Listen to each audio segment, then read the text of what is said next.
궁극적으로는 이 공급 대책은 우리가 지금 너무 배가 고파 죽겠는데 지금 쌀을 심겠다는 얘기랑 똑같습니다. 어차피 이 음. 쌀을 내가 지금 못 먹어요. 추수를 할 때나 먹을 수 있지. 네. 물리적인 시간이 무조건 필요한 일인데 이렇게 발표했을 때 언론의 생리는 공급 대책이 나왔음에도 오른다, 잡지 못한다. 이렇게 이제 논리가 전개될 확률이 99%란 말이죠. 네.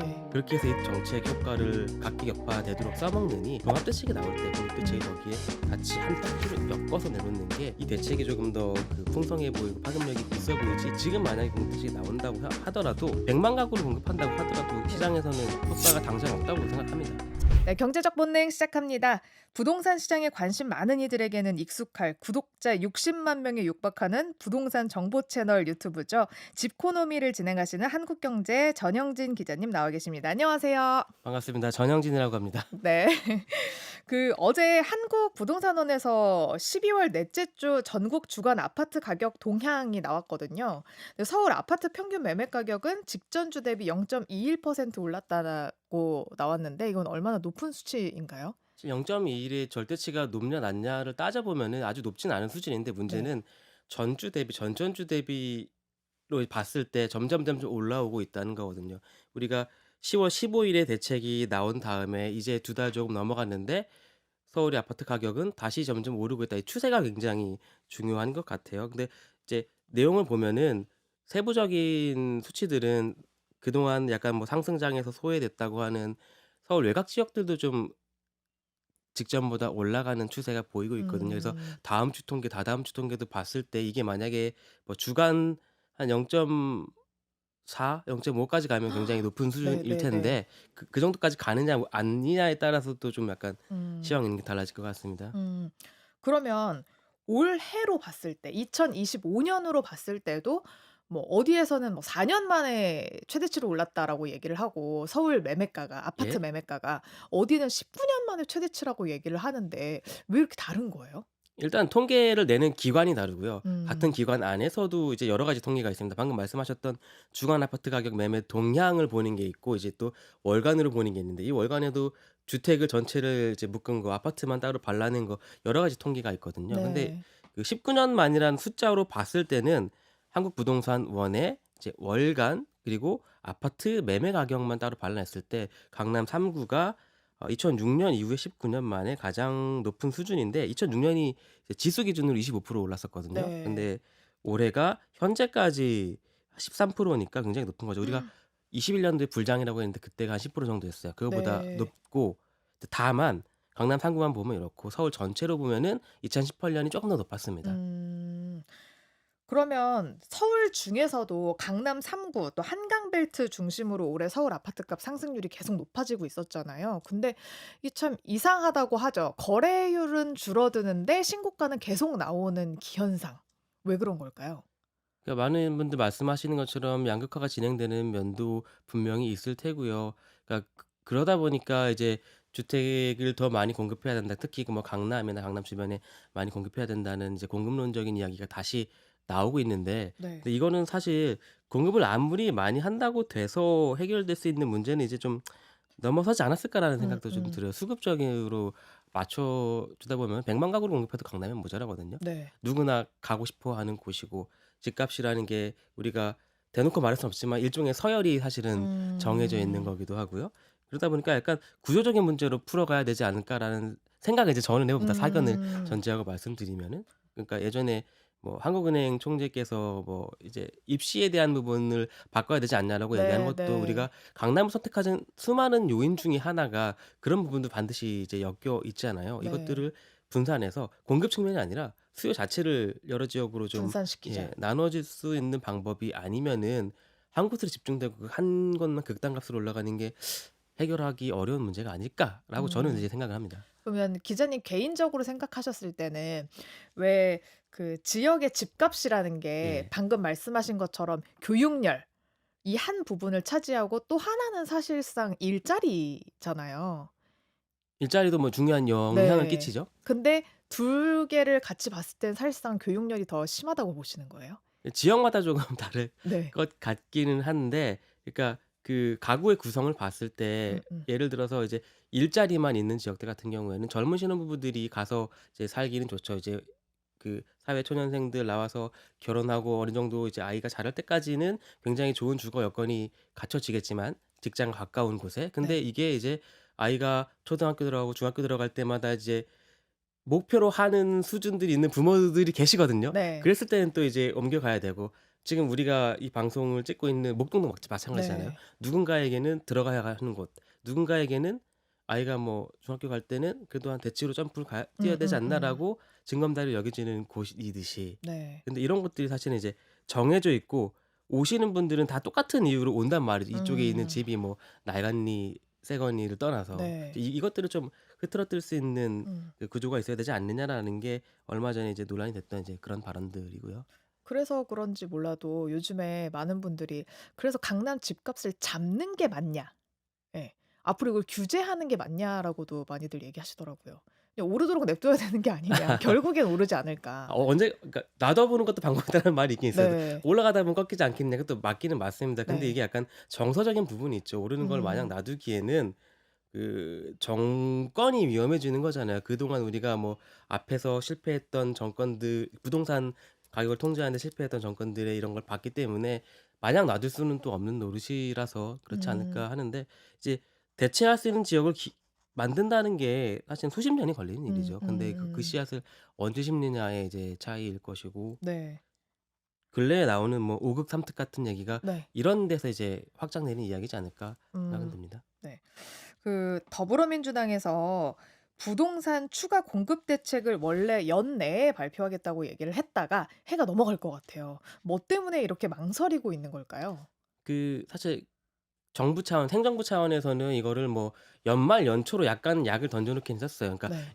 연을 넘어갈 수도 있다. 해를 넘어갈 수 음음. 있다라고 약을 쳐 놓긴 했는데 공급 대책에서 밀리는 건 이유는 사실 딱 하나죠. 결국에는 땅을 내줄 곳들과의 협의, 지자체와의 협의이고 그 지자체가 어디인가 우리가 상상해 보면은 가장 이제 많은 공급이 필요한 곳에서 네. 안 그래도 지금 뭐 이런저런 그 중앙 정부의 불협화음이 나고 있는 서울시일 확률이 높지 않을까 우리가 좀 추론도 해볼 수 음. 있고요.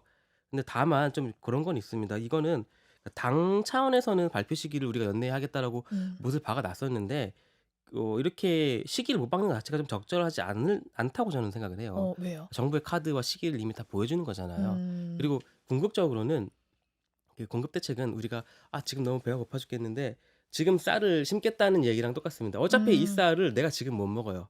추수를 할 때나 먹을 수 있지. 네. 물리적인 시간이 무조건 필요한 일인데 이렇게 발표했을 때 언론의 생리는 공급 대책이 나왔음에도 오른다. 잡지 못한다. 음. 이렇게 이제 논리가 전개될 확률이 99%란 말이죠. 네. 그렇게 해서 이 정책 효과를 어 이렇게 그 각기격파되도록 써먹느니 종합 대책이 나올 때 공급 대책을 음. 거기에 같이 한 파트로 엮어서 내놓는 게 이 대책이 조금 더 그 풍성해 보이고 파급력이 있어 보이지 지금 만약에 공급 대책이 나온다고 하더라도 100만 가구를 공급한다고 하더라도 네. 시장에서는 효과가 당장 없다고 생각합니다. 사실 9.7 때 막 "100만 가구 하겠다." 이렇게 얘기하니까 사람들이 '안 하는구나.' 이렇게 그쵸. 생각을 하고 오히려 더 그렇죠. 튀어올랐잖아요. 언제 될지도 모르는 일이고 네. 사실 그 100 만이라는 숫자가 지금 우리는 100만 하겠다고 얘기하지만 그중에 5-60만 은 이전 정부에서 하던 것들이 이제 승계되어 오는 사업이란 말이죠. 네네. 다음 정부도 200만 하고 300만 하고 하겠죠. 네. 지금의 130만 을 받아서.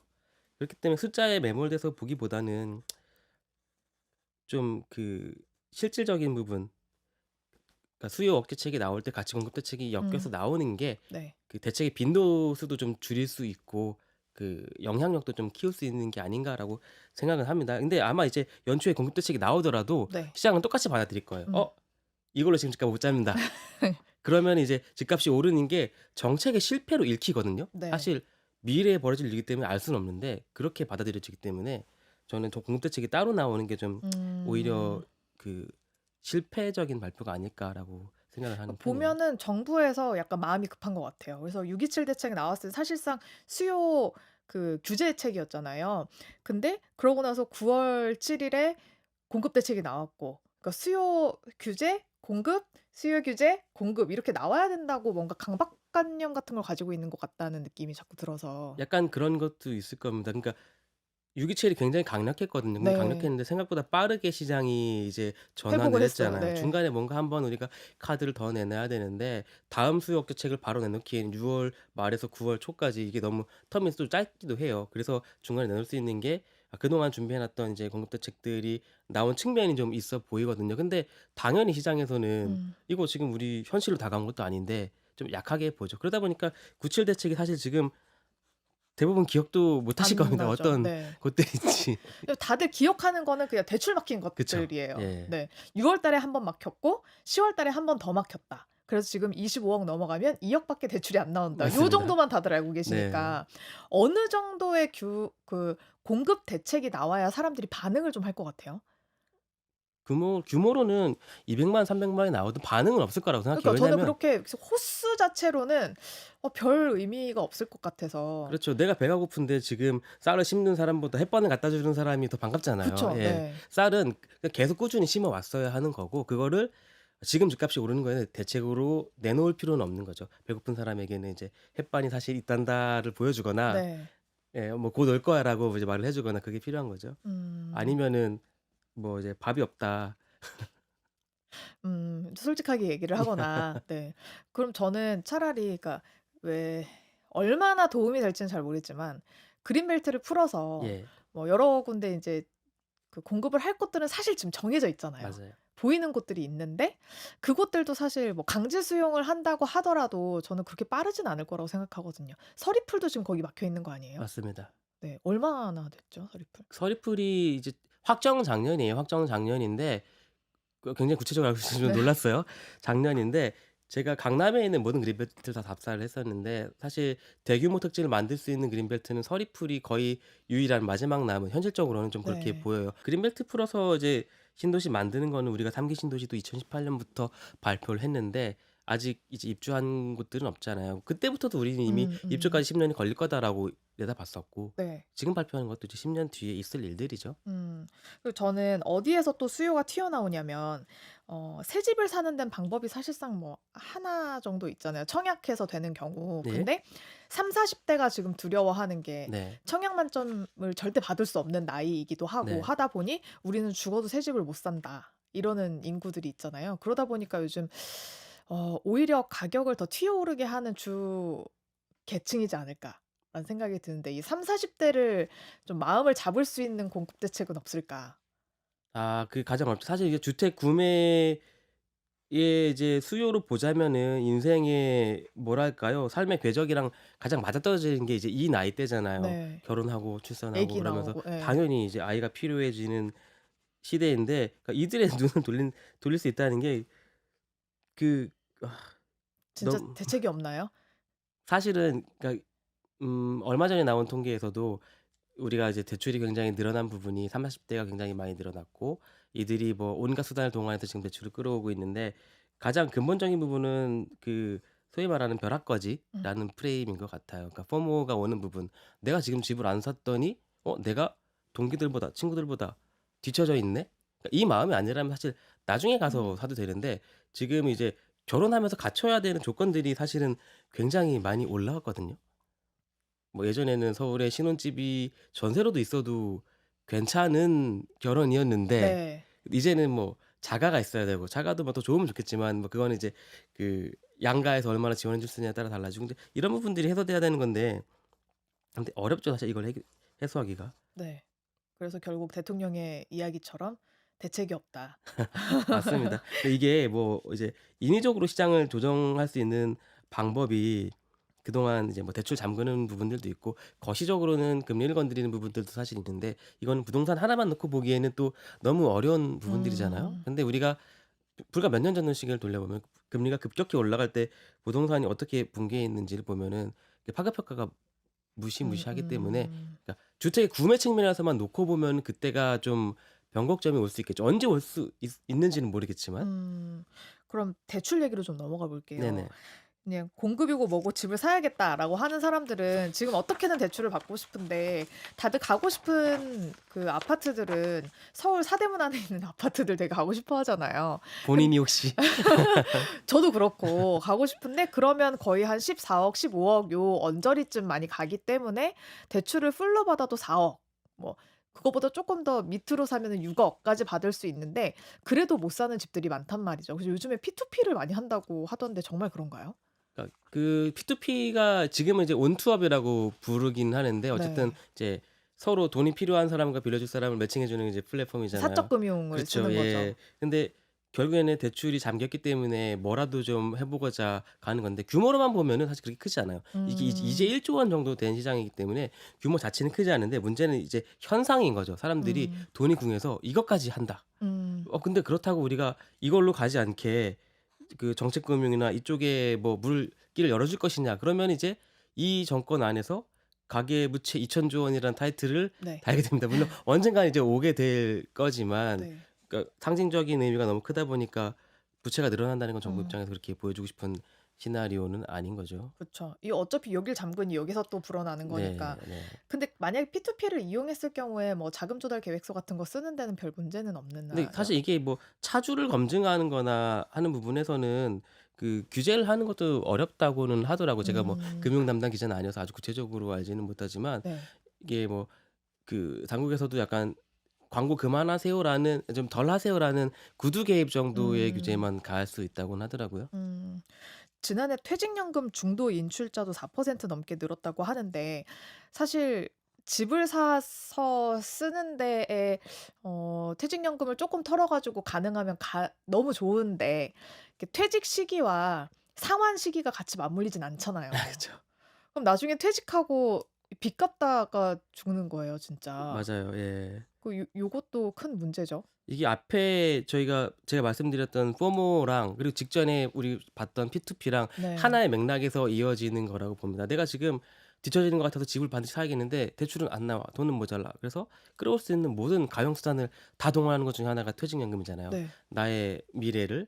근데 원래는 그 내가 퇴직연금을 끌어 가지고 집을 사서 그렇게 해서 발생하는 이제 뭐 자산의 이익이 퇴직연금을 DC로 굴려 가지고 음. 벌게 될지 모를 수익보다 크면은 상관없습니다.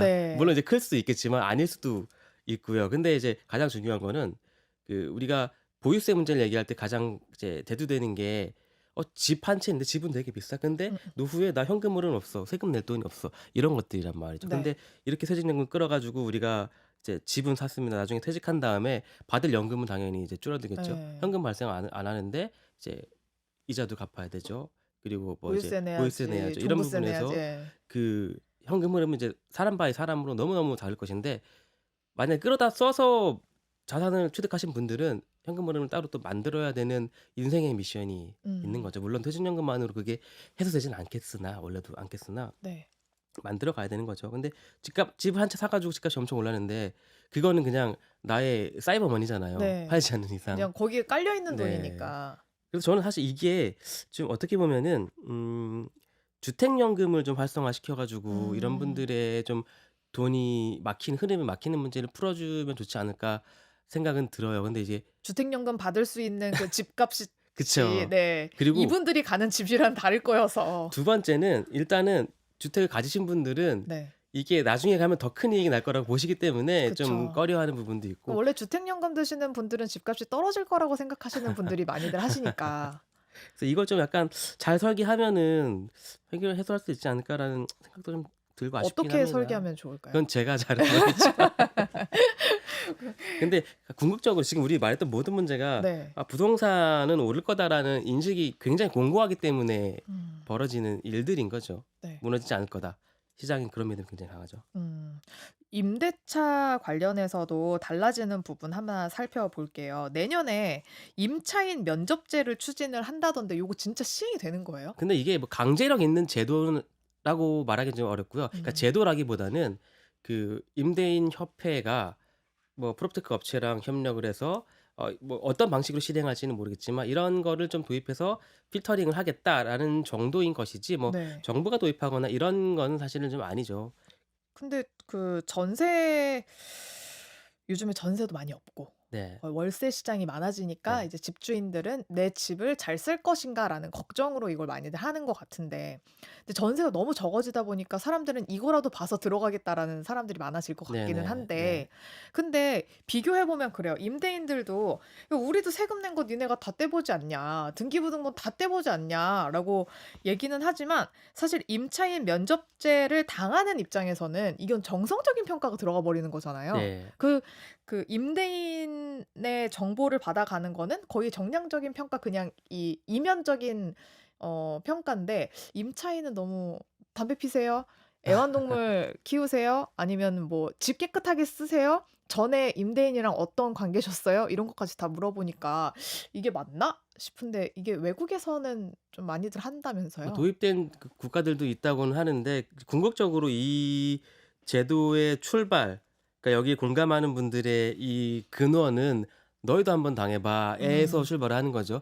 왜냐하면 그동안의 제도 개편이 대부분 임대인을 좀 목재는 식으로 왔는데 이게 정서적으로도 굉장히 죄악시하는 경향들이 있었어요. 그리고 또 이제 공개하는 부분들, 그 뭐 전세 사기가 이제 횡행할 때도 사실 이게 단순한 시기적인 불일치 때문에 깡통이 나는 것도 약간 사기로 이제 예. 정 몰아간 몰린 측면도 좀 있긴 하거든요. 의도 없이 그냥 집값이 떨어져서 그런 건데 예. 네 사기라고. 그러다 보니까 임대인들 입장에서는 '아 우리도 이렇게 해 가지고 지금 그 나쁜 사람으로 몰리고 있는데 음. 그럼 야 우리도 임차인들 저 걸러서 볼게.'라고 이제 똑같이 나오는 건데, 또 말씀하신 대로 "담배 피우세요?" 뭐 "애완동물 키우세요?" 한 질문들은 사실은 그 계약서 쓰는 과정에 사실 물어볼 수도 있죠. 있는 예예. 것들이고, 이렇게 해서 필터링을 하는 것도 방법일 수는 있어요. แต่이제 음. 다만 좀 약간 너무 그 임대차 시장이 잔인해지고 있는 측면은 일견 있기는 한데, 요거를 또 잘 도입한다면은 이렇게 신원이 되는 임차인들 같은 경우에는 뭔가 조금 더 좋은 혜택을 줄 수 있는 방안. 싸게. 그쵸. 근데 임대인이 싸게 주는 건 힘들 테고 네. 뭐 나중에 세액공제를 조금 더 해 준다든지 음. 뭔가 좀 베네핏을 줄 수 있는 거면은 임차인들도 나의 이런 걸 공개하는 게 좀 거부감이 드는 게 아니라 오히려 내가 먼저 재직증명서 떼다 주고 이렇게. "저 얼마 예. 벌어요." 그러면은 뭐 예를 들어서 그 직장이 좋은 임차인이라면 야반 도주할 확률이 좀 줄 막 이런 게 그렇죠. 있을 거 아닙니까? 예. 그러니까 그런 것들을 좀 맞춰갈 수 있는 부분인데, 지금은 약간 반작용으로 이게 나오는 거죠. "너네도 음. 한번 좀 이렇게 당해 봐."라는. 그래서 이게 전체적으로 다 시행되는 제도는 아니다. 그쵸. 근데 할 예. 수도 있다. 그러니까 지금 국회 차원에서 얘기 나온다는 거는 국회에 이렇게 청원을 했다인 정도이고, 아직 뭐 입법 음. 활동이 이루어지거나 이런 부분은 아닌 걸로 파악은 하고 있습니다. 네. 자 그리고 2017 년에서 18 년에 정부가 취득세, 재산세, 양도세, 종부세 대폭 감면해 준다면서 임대사업자 등록을 장려해서 정말 많은 분들이 임대사업자 등록을 했는데 이게 8년 의무 임대 기간이 지난 게 인제 2026 년이란 말이죠. 내년에 그래서 이게 물량이 대거 풀릴 수 있다. 이게 어떤 영향을 끼칠까 걱정하시는 분들도 많더라고요. 제가 들어본 질문 중에 가장 고급진 질문인 것 같습니다. 이게 우리 직전에 얘기했던 그 임대인들의 분노와 연관돼 있는 건데, 그러니까 정부에서 장려하던 사업을 정부 스스로 뒤집고 이들을 약간 이제 사지로 몰아간 측면이 있단 말이에요. 뒤통수를 좀 친 부분인데, 네. 그러니까 문제는 요 임대 사업자들이 들고 있는 임대주택이라는 물건이 한 번에 우르르 시장에 풀리지는 않아요. 음. 그러니까 중간에 우리가 제도를 폐지하면서 네. 자진 말소를 유도했던 것들이 있어요. 이때 자진 말소를 하신 분들, 임대 기간이 그 절반을 지났으면 자진 말소를 하신 분들이 1번 있고, 이게 2017 년에 처음에 좀 이제 권장할 때는 두 가지 트랙으로 했습니다. 그러니까 4년 단기 임대 음. 그리고 8년 장기 임대 두 가지로 했는데, 4년 하셨던 분들은 사실 이미 나는 끝났고. 채우고 끝난 거죠. 물론 이제 매물이 등장할지는 모르겠으나, 근데 8년 채우신 분들은 이제 세법상으로는 10 년을 채워야 돼요. 그래야 음. 내가 장기 보유 특별공제를 풀로 받을 수 있습니다. 네. 그래 가지고 시기적으로만 보면 2026 년이 아니라 네. 이제 28 2028 년? 년으로 갈 수도 있는 거죠. 이분들이 음. 그러니까 그 의무 임대 기간은 끝났고 세법으로 해서 채워야 되는 2 년이 추가되는 거니까 네. 요게. 장특공을 받을 수 있는 것도 10 년이 지나야 그렇죠. 예. 가능하니까. 그러니까 최대 받는 거는 네. 요게 이제 1번 있고, 두 번째는 원래 이렇게 이제 뒤통수를 칠 때는 임대사업자들한테 "너네한테 주기로 했던 그 양도세 면제 혜택은 그 기간이 만료되고 6 개월 안에 이걸 매물로 내놓을 때만 줄게."라고 발표를 했다가 네. 반발이 너무 심하니까 "아 그래 이건 이제 6 개월은 취소하고 영구적으로 줄게."라고 좀 뒤집은 음. 측면이 있어요. 네. 그러니까 2026 년에 말씀하신 대로 60만 가구가 다 나올 수 있는 확률이 좀 적은 거죠. 음. 2026 년에 만약에 장이 오르고 있다라고 하면 이분들은 좀 더 쪼금 더 기다릴 수도 가지고 있는 거고, 계시고. 혹은 뭐 다른 여건들을 이제 개개인들의 그 어쨌든 이분들은 한두 채만 가지고 계시는 분들은 아니잖아요. 네. 상황에 따라서 다르게 전략적 판단하실 거기 때문에 네. 매물이 전보다 늘어날 수 있는 환경은 맞지만 그 시기에 집중될 수 있지는 않다고 저는 그쵸. 봅니다. 이미 양도세를 최대한으로 깎을 수 있는 상태에 이르르셨기 때문에 네. 굳이 마음이 급하지는 않을 그렇죠. 거다. 내가 까방권을 갖고 있는데 네. 이거를 언제 쓸지는 이제 내 선택에 따른 거죠. 이게 딱 음. 지금 받았다고 카드 바로 쓸 수 있는 건 쓰는 건 아니잖아요. 그러게요. 현명한 시기를 선택하시지 않을까. 그쵸. 그리고 집값은 결국 오른다는 생각을 가지고 계신 분들이 많은 게 내년에 이제 선거가 있기 때문입니다. 예. 지방선거가 있으면 세금으로 잡거나 규제책을 내놓긴 정말 힘들어요. 맞습니다. 여당이든 야당이든. 그래서 표심을 의식해서 정부가 부동산 대책을 내년에 또 내놓을까? 아마 1월 정도가 마지막이지 않을까, 당분간은. 이런 생각들 많이 하시던데 만약 나온다면 어떤 카드들이 가장 유력하다고 보세요? 양날이 있습니다. 물론 이제 말씀하신 대로 선거가 임박할수록 내놓기는 굉장히 부담스러운 측면인데 하필 그때 약간 급격하게 오른다면은 네. 이제 공격의 빌미를 제공해 주는 걸로 좀 올 수 있는데 일단은 이번 정부가 출범할 때 세금은 건드리지 않겠다로 갔다가 요게 또 한번 좀 바뀐 측면이 있죠. 네. 쓸 수도 있다로 바뀌었는데 가장 자연스러운 거는 선거가 끝나고 그리고 이제 매년 7 월이 사실은 정기 세법 개정안을 발표하는 때입니다. 네. 딱 이때 그냥 맞물려서 하면은 모든 게 너무 자연스러워요. 우리가 이제 음. 예상하고 있는 많은 그 부분들에 대한 것들을 이때 개정하면은 그냥 정부가 정례적으로 하던 거를 하는 김에 할 수 있다. 그러니까 올해 같은 경우에는 2025년 같은 경우에는 대선이 치러지면서 네. 7 월에 바로 이걸 건드리지 못한 측면이 있었죠. 뭐 네. 장관도 바뀌고 뭐 다 바뀌고 하니까요. 근데 이제 2026년 같은 경우에는 선거 끝난 직후에 세법을 이제 시행령 같은 부분들은 일단 바로 바꿀 수 있는 네. 거니까. 대통령 시행령이니까 뭐 그쵸. 굳이 예. 국회 동의를 안 받아도 아니 되니. 시행령이 아니어도 국무회의에서 그냥 뭐 한번 네. 죄송합니다. 네. 그렇게 하면 된다. 그럼 가장 사실 목전에 와 있는 게 2026년 5월 9 일에 다주택자 양도세 중과 유예가 끝이 납니다. 요거 어떻게 될까요? 사실 이거 되게 너무너무 저도 헷갈립니다. 그러니까 네. 반반이잖아요. 그러니까 정권의 성격상 이전 정부에서 이렇게 해오던 것들을 더 끌고 갈 이유는 사실은 없기는 한데 네. 문제는 양도세 중과가 있을 때 시장에 매물이 오히려 이제 감소하면서 음. 거래는 더욱더 안 됐던 그 안 좋은 효과들을 많이 우리가 경험했기 때문에 네. 음 '이전 정부에서 해 주던 걸 이번에는 안 해 주네.'라는 프레임을 들고 가는 것도 좀 부담스러워 보입니다. 근데 그때 음. 갔을 때의 정책적인 지지도가 이런 걸 좀 가를 수 있지 않을까 음. 생각은 들어요. 좀 되게 애매한 부분입니다. 네. 사실 그러게요. 매물을 출회를 유도한다면은 중과 유예가 없는 게 맞긴 맞죠. 근데 음. 중과 유예가 없다고 이들이 팔 내놓을 거냐? 것인가? 예, 그게 문제거든요. 음.